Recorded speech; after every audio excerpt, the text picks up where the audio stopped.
하나님께서 에덴 동산의 타락과 더불어 인간이 그 죄로 말미암아 돌이킬 수 없는 고난과 저주와 괴로움 속에 있음을 아시고 하나님께서 독생자 예수님을 이 땅으로 내려보내 주셨습니다.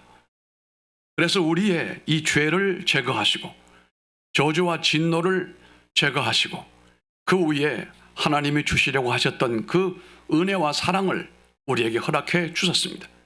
그래서 우리는 하나님을 사랑의 하나님이라 그렇게 얘기를 합니다. 하나님이 이 땅으로 내려오신 겁니다.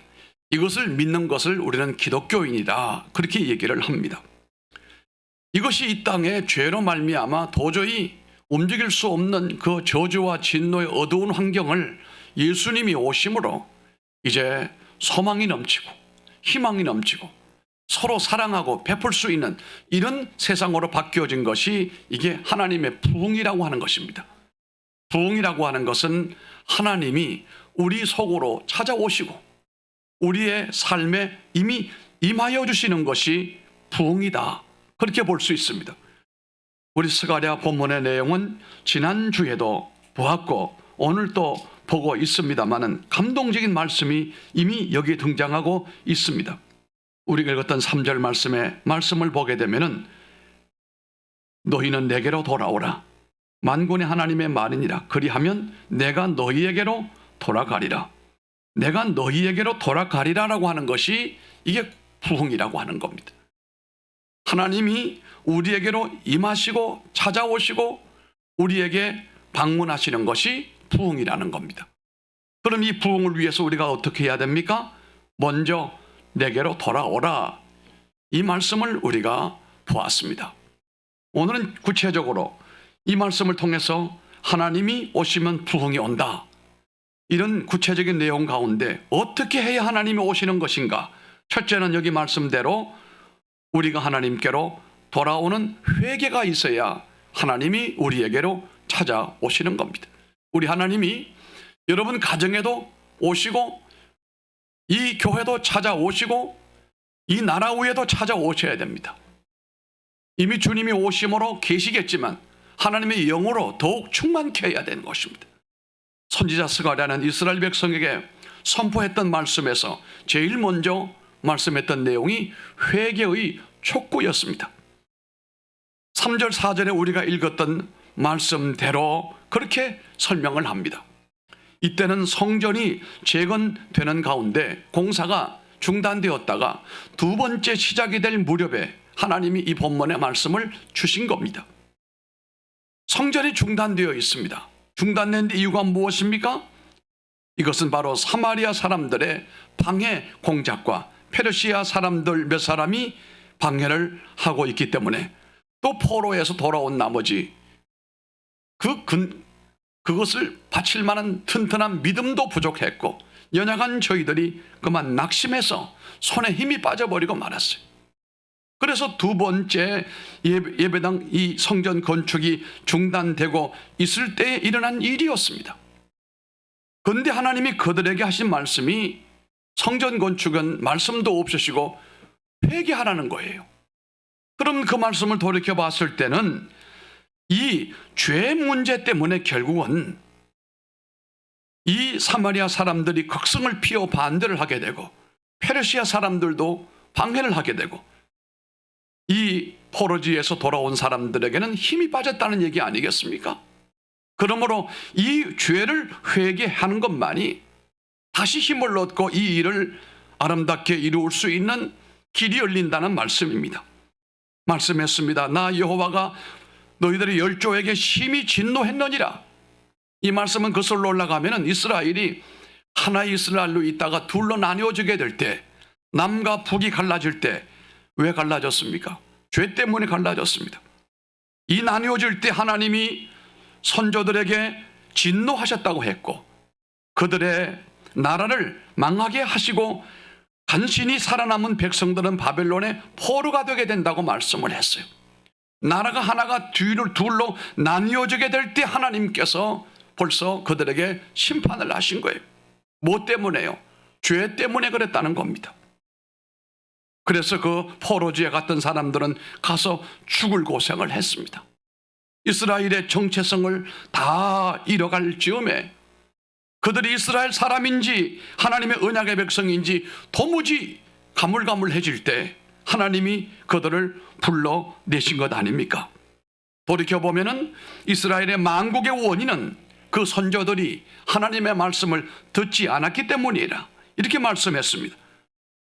이제 고국 이스라엘로 돌아왔지만 나라를 재건하고 성전 재건을 위하여 힘을 쓰고 있지만 여기에 하나님이 요구하시는 것은 죄 문제를 다시 한번 말씀하시면서 민족적인 회개를 요구했습니다. 국민적인 회개를 요구했습니다. 개인적인 회개를 요구했습니다. 이 죄 문제가 해결되지 아니하면 하나님의 부흥의 역사는 절대로 임할 수가 없기 때문이었습니다. 하나님과의 회복 이후에 나라와 성전 재건이 있다는 것을 가르쳐 주는 것입니다. 죄 문제가 해결되어야 우리가 꿈꾸는 아름다운 일들이 하나님의 선물로 이루어지게 된다는 말씀입니다. 하나님 없는 나라는 무의미하고 하나님 없는 성전은 무의미하다는 사실입니다. 그러므로 먼저 하나님께로 돌아오지 않으면 하나님도 그들 가운데 임하지 않으시겠다는 말씀입니다. 그래서 스가랴 선지자는 먼저 그들에게 요청하는 말씀이 따라합시다. 하나님께로 돌아오라. 아멘. 하나님께로 돌아가는 것이 회개예요. 예수께로 돌아오는 것이 회개단 말이에요.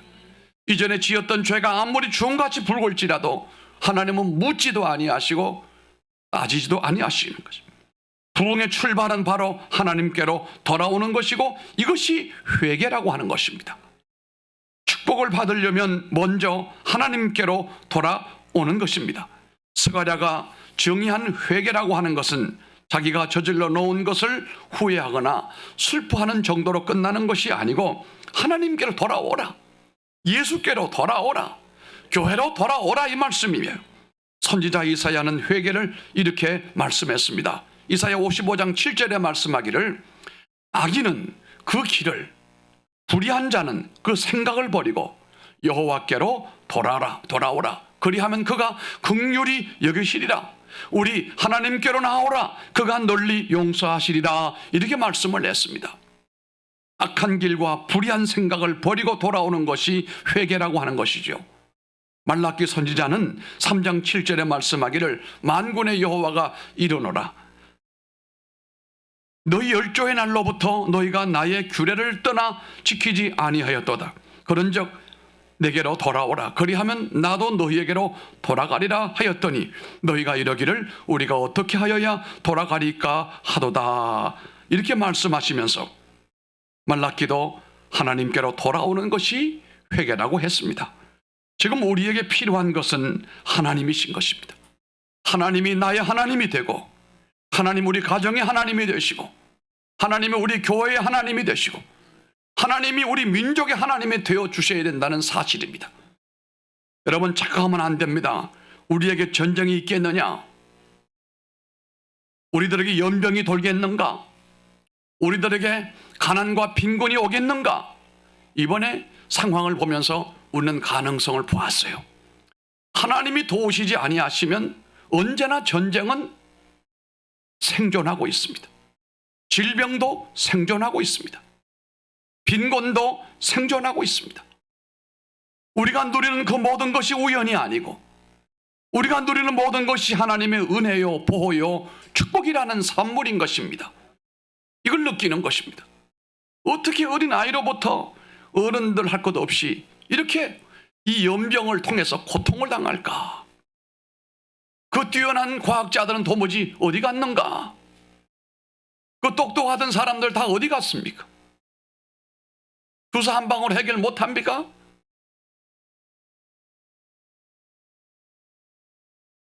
또 백신을 4번째 맞아야 된다고 그러는데 어떻게 해야 될지. 그 똑똑한 과학자들 뭐 하는 거예요 도무지. 뭐가 잘난 겁니까? 이것을 볼 때에 우리는 하나님의 은혜, 하나님의 보호, 진보주의 사람들은 웃어요. 이렇게 말하면 웃을 일이 아니에요. 예수 믿으면 구원받는다. 교회 나가면 하나님이 도우신다. 믿는 사람은 하나님이 축복하신다. 영생을 주신다. 세상 사람은 비웃고 있잖아요. 아직도 정신이 덜 든 거예요. 우리는 이런 일이 있을 때마다 깊이 생각하는 것이 주님이 도우셔야 된다. 우리가 6.25를 당할 때 얼마나 고통스러웠습니까? 우크라이나가 지금 러시아로부터 전쟁의 이유도 없어요. 어찌 보면은 전쟁할 만한 전쟁의 이유도 없는데 전쟁을 만들어 가지고 저렇게 고통을 주고 있으니 생각하면 가슴이 아파요. 우리가 이 땅에서 평화를 누리는 것이 우연이 아닙니다. 우리가 지정학적인 상황을 보면은 불안하기 거지 없어요. 언제 어떻게 될지 몰라요. 그런데도 사람의 똑똑한 머리만 믿고 살아갈 수가 있습니까? 하나님이 오셔야 됩니다. 우리나라 애국가 잘 아시죠? 하나님이 보호하사 우리나라 만세라고. 하나님이 보호하심이 없이는 나라든 가정이든 개인이든 성할 수가 없다는 거예요. 아무리 상황이 힘들고 어렵고 고통스러운 환경에 놓여 있을지라도 하나님의 놀라운 진한 사랑만 있다고 한다면 살 수 없는 사람은 세상에 하나도 없습니다. 저 진흙 한복판 속에서도 꽃을 피울 수 있는 사람이 바로 하나님의 사랑받는 사람이라고 하는 것을 우리는 잘 알고 있습니다. 지금 우리 상황에는 질병도 질병이지만 가장 중요한 것은 하나님이 우리와 함께 하시는가 이 말씀입니다. 하나님이 우리와 함께 하시도록 내가 하나님께로 완전히 돌아가서 하나님 편에 서 있는가라고 하는 것이 중요한 과제가 아닐 수가 없어요. 내가 만약에 하나님 편에 완전히 속해 있다고 한다면 하나님은 나의 하나님이에요. 하나님은 나를 도우시는 분이에요. 하나님이 눈 감고 계시는 분이 아니에요. 여러분을 축복하실 하나님이라는 사실을 믿으시기를 바랍니다. 하나님이 계시지 않으면 그 무엇도 불안한 겁니다. 우리가 아이들을 키울 때도 하나님의 은혜가 아이들과 함께 하면은 엎어지고 자빠질지라도 아이들은 잘 자라요. 훌륭히 자라요. 우리가 부자들처럼 아이들에게 대해주지 않아도 하나님이 그 아이들을 키워주시는 거예요. 이 땅 위에 부족함이 없는 아이들로 통하여 하나님의 영광을 받으시는데 하나님의 도우심과 하나님의 은혜 그것을 제외하고 부모가 비싼 옷을 입히고 좋은 음식을 먹이고 좋은 데 끌고 다녀봐야 그거 나중에 이상한 인간 될 가능성이 있어요. 하나님의 은혜가 그 위에 머물게 되면 가정도 행복해지게 되는 겁니다. 지금 여러분 가정은 가시밭길이에요. 부부가 함께 결혼하는 것도 어렵지만 결혼 이후에 살아가는 일이 하나님의 은혜가 하나님의 구원의 은총이 없이는 행복을 보장받지 못한다는 겁니다. 지금 우리가 세상 이론으로 따져보면 그렇게 자기들이 이권과 권리를 주장하면서 살아가는데 뭐가 제대로 돌아가겠어요? 나는 페미니즘을 원하지 않습니다. 급진적인 페미니즘은 사회운동과 겹하여 이상한 방향으로 가고 있는 거예요. 하나님이 원하시는 것은 남자도 귀하고 여자도 귀한 거예요. 남자 위에 여자가 있는 것도 아니고 여자 위에 남자가 있는 것도 아니에요.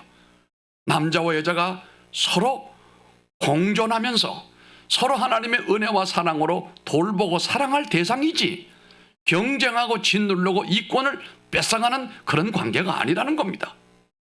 하나님이 없는 세상, 하나님의 은혜와 구원이 없는 세상은 세상의 이데올로기로 사람들을 망쳐버리고 말아요. 하나님께서 우리에게 돌아올 수 있도록 우리가 회개할 때에 그 역사가 일어날 줄로 믿습니다. 두 번째는 하나님의 절대 주권을 믿는 믿음이 있어야 부흥이 오는 것입니다. 따라합시다. 하나님의 절대 주권을 믿습니다. 여기에 구원의 부흥의 역사가 온다는 말씀이에요. 그 믿음은 하나님에 대한 절대적인 믿음이라고 하는 겁니다. 반쪽짜리 믿음이 아니에요. 절대적인 믿음이라고 하는 것은 완전히 무조건 순종하고 복종하고 이유를 말하지 않는다는 얘기예요. 교회를 다니면서도 신앙생활에 대하여 이러쿵저러쿵 말하는 건 아주 미련한 사람이에요. 여러분, 태양을 향하여 촛불을 들고 데모할 수 있습니까? 태양을 향하여 촛불을 들고 10,000명이든 70,000명이든 데모할 수가 있습니까? 태양 앞에 데모할 필요가 없는 거예요. 왜요? 태양은 절대적인 존재니까. 여러분, 하나님이라고 하는 분은 절대적인 분입니다. 천지를 창조하셨던 분이고 나를 만드신 분이에요. 하나님은 떠나 계시는 것 같아도 이 모든 피조물들을 통치하시고 친히 주관하시는 주권자이시다 이 말이에요. 여러분 잘 아시지 않습니까? 인간의 교만함이 바벨탑을 쌓다가 어떤 결론을 만들었는지 실패했어요. 세상의 이론과 세상의 상식과 세상의 사상을 가지고 이 땅에 뭘 만들려고 하는 사람은 다 미련한 사람들이에요. 하나님이 이번에 이런 코로나를 통하여 인간들에게 그 바벨탑을 우습게 여겨버린 거예요. 인간의 과학과 이성을 무력하게 만들어버린 거예요. 하나님께로 돌아가야 된다는 사실을 말씀하고 있습니다. 모든 절대 주권이 하나님에게 있다는 사실을 믿으시면 아멘 하시길 바랍니다. 고개 크게 드세요. 하나님의 절대 주권 앞에 나와서 예배하고 그 주권에 하나님의 절대 주권에 반대하지 아니하고 이론 달지 아니하고 무조건 아멘 하는 성도가 되기를 주님의 이름으로 축복합니다. 그래서 이 믿음에 하나님이 절대적인 믿음에는 하나님의 절대적인 역사로 반응을 하시는 겁니다. 본문 7절로 12절에 말씀하는 내용들처럼 바벨론으로 포로로 갔다가 귀환한 이스라엘 백성들에게 먼저 회개할 것을 촉구하신 하나님은 특별한 환상을 보여줍니다. 이것이 바로 홍마를 붉은 말을 탄 사람이 등장합니다. 그가 골짜기 속에 화석류나무 사이에 서 있고 뒤에는 홍마와 자마와 백마를 탄 사람들이 옹이하고 있는 장면을 선지자 스가랴가 봅니다. 아마 홍마를 탄 사람은 앞에 대장 지휘관일 것이고 그 뒤에 있는 사람들은 호위하고 있는 호위병일 것입니다. 여기서도 놓치지 말아야 될 것은 하나님의 상징적인 메시지가 있습니다. 여기서 말이라고 하는 것은 말은 힘의 존재를 상징하는 것이고 그 말을 탄 자는 바로 능력을 의미한다는 말씀입니다. 홍마를 탄 사람은 힘과 존귀한 능력의 사람이라는 것인데 그가 그럼 누구입니까? 11절에 보면은 여호와의 사자라고 했습니다. 여호와의 사자다 이 말입니다. 그것은 바로 하나님께서 온 세상을 주관하고 계시다는 사실입니다. 인간의 이성과 과학이 세계를 지배하는 것처럼 우리가 판단할 수 있습니다만은 그렇지 않습니다. 하나님이 통치하시는 겁니다. 유다가 멸망당하고 70년의 세월 동안 그들이 포로지에 붙들려 가서 많은 고통을 당했습니다. 그리고 그들이 하나님에 대한 생각과 하나님에 대한 믿음이 시거적하고 희미해져 버릴 때 그들은 그전에는 국토가 적고 사람들이 적어도 우리는 하나님의 선민이다, 하나님의 택한 받은 민족이다, 이런 프라이드를 가지고 살았는데 70년 동안 포로지에 가서는 그 프라이드가 사라졌어요. 여러분, 이게 문제예요. 우리 성도들이, 크리스찬들이 잘난 사람 많고 부자들이 많아도 기죽지 않고 나 하나님의 사람이고 구원의 사람이고 은혜의 사람으로 산다, 그리고 행복을 누린다라고 하면 얼마나 좋겠어요. 그게 없어져 버리면 돈 없는 데다가 프라이드도 없어지게 되고 그럼 뭘로 살아요? 저는 세상을 살아도 누구보다도 나는 부유하다, 하나님의 사랑받고 있다, 하나님 손에 붙들려 있다, 하나님 내 길을 인도하시고 하나님 나를 도우시고 미래도 장래도 책임져 주시고 역사하실 것이다 라고 하는 것에 대하여 한치의 불신앙도 없습니다. 아침에 눈을 뜰 때부터 저녁 잠잘 때까지 내 생명이나 내 모든 일들을 하나님이 주관하시고 동산교회도 하나님이 주관하시고 역사하신다는 것에 대해 추호도 의심이 없단 말이에요. 왜요? 절대적인 믿음을 가지고 있기 때문에 그러하다 이 말입니다. 그런데 포로지에 가 있는 이스라엘은 70년 동안 포로 생활하는 가운데 그 프라이드가 다 사라졌어요. 내가 누군지 돌아보니 아이고 불쌍한 노예의 노예, 그 바벨론에 붙들려온 노예에 불과하단 말이에요. 경제적인 수준을 살펴봤을 때 그들에게는 거의 하인에 불과한 거예요. 그들의 정체성이나 생존적인 의미에서 보면은 그들에 비하여 열등이 하등하단 말이에요. 하위 집단이에요. 항상 문제는 하위 집단에서 생기는 겁니다. 사람이 살아가는 그 집단은 어떤 집단이든 간에 앞서 있는 리더격이 있는가 하면은 중간에 있는 사람들이 있고 저 뒤에 처져 있는 하위 집단이 있어요. 통계를 내보니까 앞에 서서 역사를 이끄는 사람은 2%에 불과하대요. 그리고 그것을 따라가고 그 일을 위해 추종하는 사람들이 약 한 50에서 60% 정도가 된다는 얘기. 불행하게도요, 20% 정도는 적지가 않아요. 늘 저 하위에 머물면서, 하위 집단에 머물면서 원망하고 불평하고 궁시렁거리고 힘들다거리고 그런다는 얘기예요. 여러분, 교회는 하위 집단이 없어야 됩니다. 모두가 다 앞선 주님을 따라서, 주의 종을 따라서 함께 요단을 건너고 함께 홍해를 건너고 함께 여리고를 점령하는 용서가 되기를 주님 이름으로 축원합니다. 원망하는 말, 불평하는 말이 나올 때마다 입술을 두들기고 잠궈버려야 되는 거예요. 그래야 내 복이 유지가 되어진다는 사실이에요. 하나님의 역사가 계속된다는 사실이에요.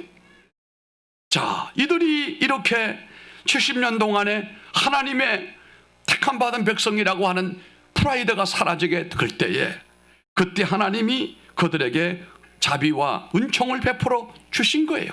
이 환상을 보여주신 거예요. 그 말을 탄 하나님께서 나타나셨다는 말은 너희들이 포로지에 붙들려 있어도 하나님은 지금도 너희를 인도하시는 분이다 라고 하는 사실을 알려주신 거예요.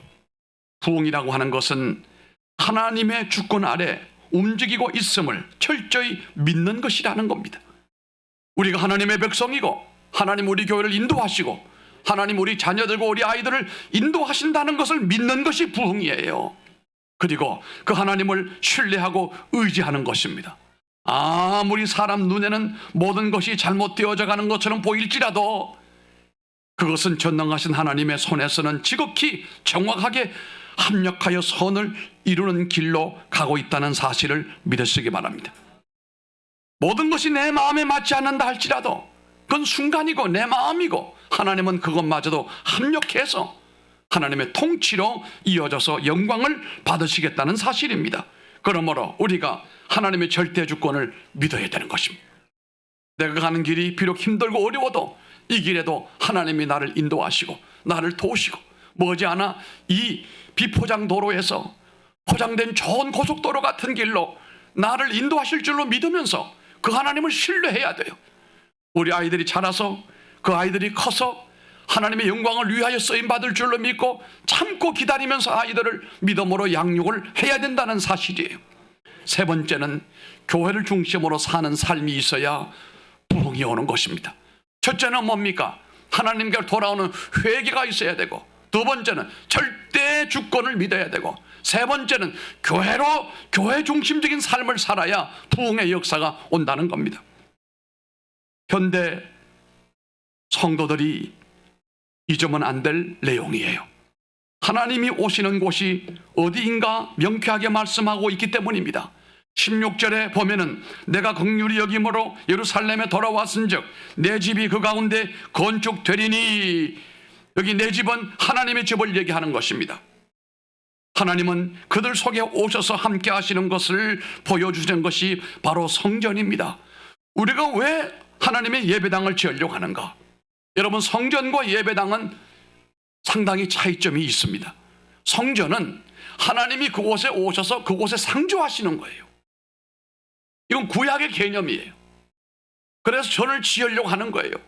그러나 교회는, 예배당은 그것이 아니고, 예배당은 믿는 성도들의 모임의 집합 장소가 바로 예배당이고 교회당이라고 하는 거예요. 그러므로 이 교회라고 하는 것은, 그 예배당은 우리가 임대로 있어도 예배당이고 우리가 지어서 우리 땅에 있어도 예배당이고, 그건 상관없어요.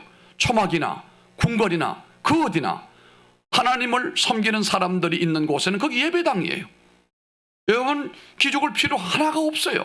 그러나 이 지역을 다 주님 앞으로 인도하기 위해서는 이 마을 중앙에 아름다운 예배당이 필요하다는 얘기예요. 그게 하나님이 상주하신다는 말씀이 아니고, 교회는 여러분 잘 아시다시피 예수님께서 십자가에 죽으시고 하늘로 올라가시면서 세워주신 것이 교회예요. 그러므로 교회는 하나님의 은혜와 성령이 머물면서, 그곳은 구원받은 성도들이 모여서 예배드리고 친교하고 하나님의 선한 역사를 이루어 나가는 센터가 된다는 겁니다. 하나님 마지막 추수하는, 하나님의 마지막 재림 전에 추수할 것을 위하여 예배당을 통해서 역사하신다는 그런 의미예요. 그러나 똑같은 의미는 무엇인가? 하나님의 통치로 이루어지는 곳이다 라고 하는 사실입니다. 이제 이렇게 성전을 세워주시겠다는 말은 그 당시에 하나님이 그 민족 위에, 백성 위에 거기 계시겠다는 얘기예요. 성전이란 하나님이 계시는 곳이다. 시편 11편 4절에 그렇게 말씀을 하시고, 여기 6절에 내 집이라 말씀하잖아요. 하나님은 긍휼을 베풀어 주심으로 성전을 건축하는데 더 이상의 방해를 받지 않도록 순조롭게 진행해 주실 것이다. 이런 약속을 여기서 하시는 것을 보게 됩니다. 성전을 중심으로 이스라엘의 모든 성읍은 넘치도록 풍부한 축복을 받고 시온은 이제 위로를 받게 될 것이다. 17절에 그렇게 말했습니다. 그리고 예루살렘은 다시 택함받은 회복의 축복을 받게 된다는 것이 10절, 17절에 연속되는 말씀입니다.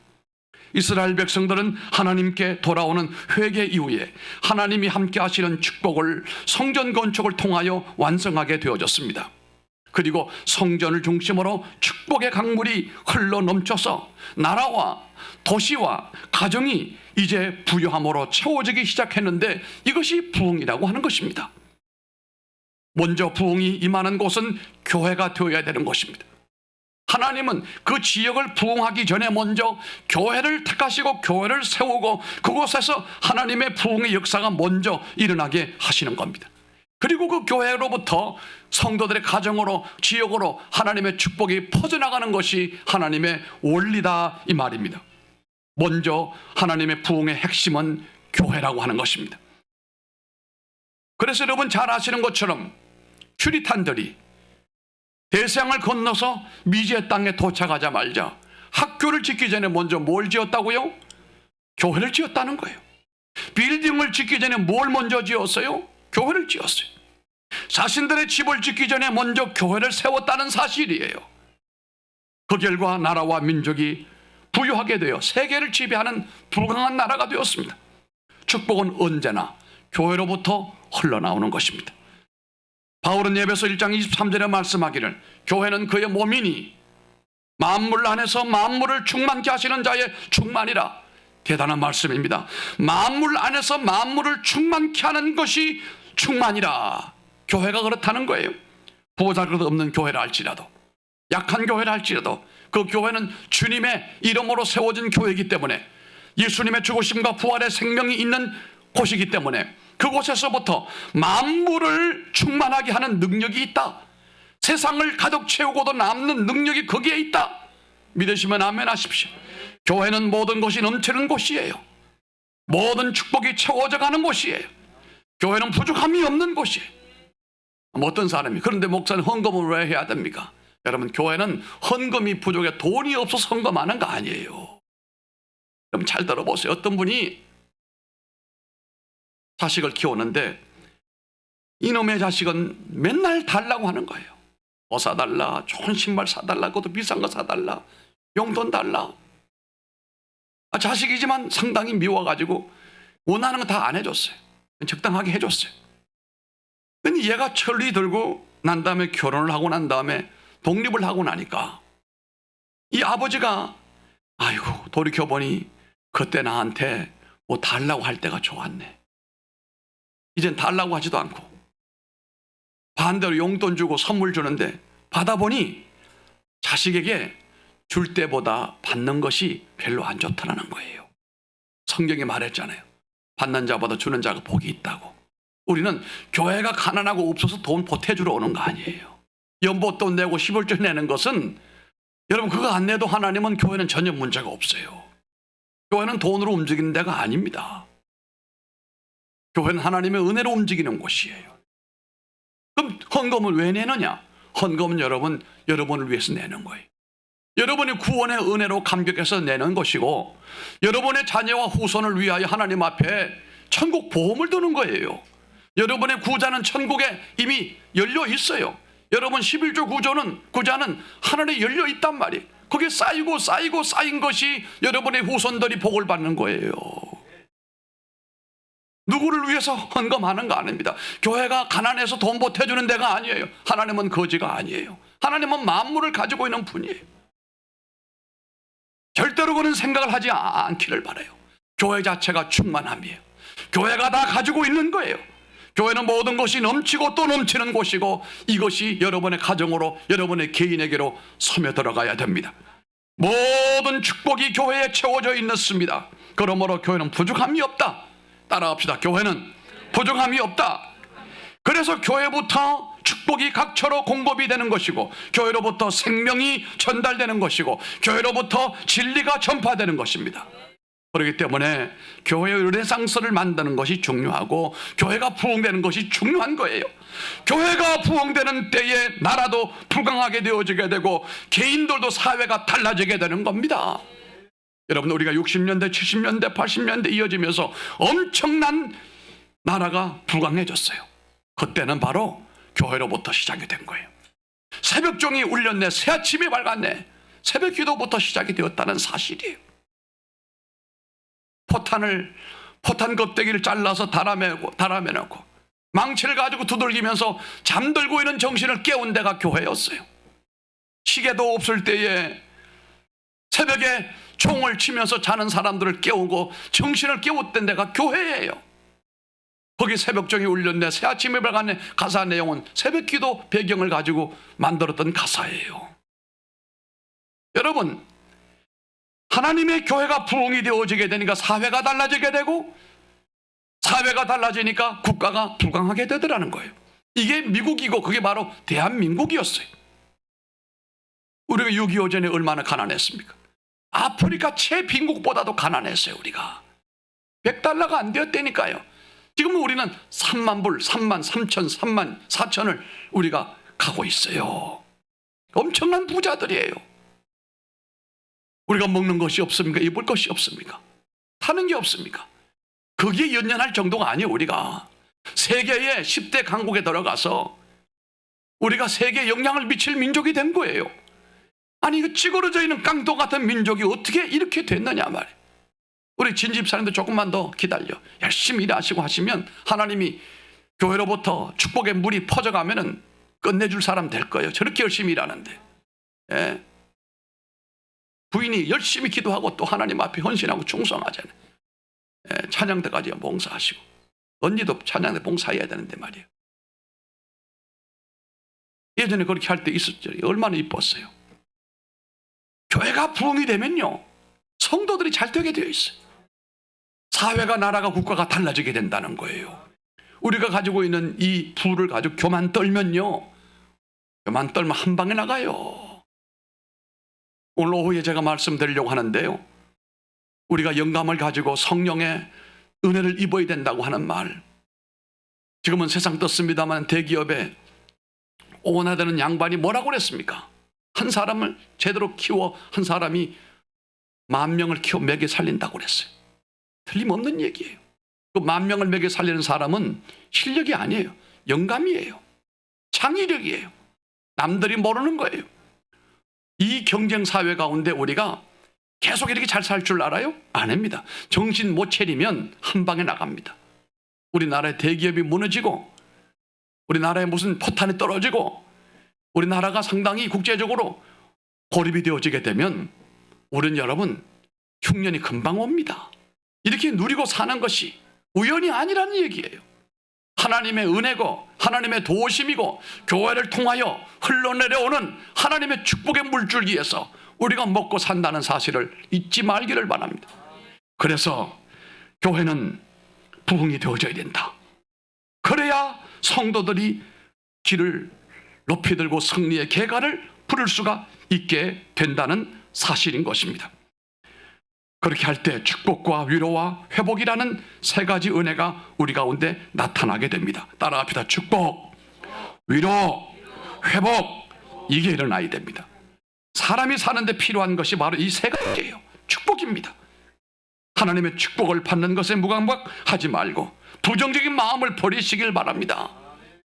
전에 우리 60년대 70년대 성도들은 축복을 정말 사모했어요. 지금은 그렇지 않습니다. 복을 복으로 여기지 못하고 있어요.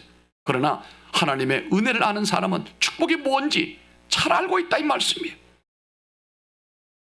그것은 첫 아브라함을 부르실 때 하나님이 주신 약속이고 마리아가 예수님을 잉태할 때 찬양했던 내용과 똑같은 겁니다. 바로 나를 복이 있다 일컫게 될 것입니다. 1장 48절 누가복음. 스가랴 선지자는 성읍에 풍부한 축복이 있음을 감격해 합니다. 부흥은 이렇게 축복과 위로와 회복, 따라합시다. 축복, 위로, 회복, 이것이 부흥의 열매라는 거예요. 그러므로 하나님을 모시는 곳인 교회를 바르게 세워 교회로부터 흘러넘치는 축복을 온 성도들이 이 민족이 누리게 해야 됩니다. 부흥은 하나님이 우리에게로 임재하시는 겁니다. 임마누엘인 것입니다. 그 하나님이 오시는 길은 회개와 믿음으로 사는 삶인 것입니다. 하나님께 돌아올 때에 하나님이 우리에게 오시는 겁니다. 하나님을 믿을 때 하나님이 내 속에 역사하십니다.